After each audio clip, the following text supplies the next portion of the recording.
French car நிறுவனமான Citroen MS தோனியை வந்து தன்னோட பிராண்ட் அம்பாஸ்டரா போட்டிருக்காங்க. 3 வருஷமாகி இந்தியாவில் சரியான ஒரு பிளேஸை பிடிக்க முடியலைங்கிறதுக்கு எம்எஸ் தோனி வந்து ஒரு நல்ல சாய்ஸ் தான்.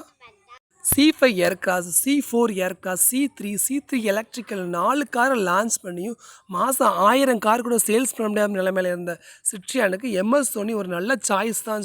கிரிக்கெட்டில் ஸ்கோர் பண்ண எம்எஸ் தோனியை வச்சு சிட்ரியான் இந்தியன் ஆட்டோமொபைலில் ஸ்கோர் பண்ணலான்னு சொல்லி பார்க்கலாம். சிட்ரியான் இந்தியன் ஆட்டோமொபைலில் ஜோக்குமா இல்லை ஜெயிக்குமான்னு. சிட்ரியான் ஏற்கனவே தன்னோட பெசல்ட் காரை வந்து கான்செப்ட் காரை லான்ச் பண்ணியிருந்தாங்க. இந்த பெசல்ட் காரை வந்து நம்ம ஃபெஸ்டிவல் சீசன் அப்போ வந்து சிட்ரியான் நிறுவனம் வந்து லான்ச் பண்ணலாம். இது கூப்பை வடிவில் ஒரு SUV காராகும்.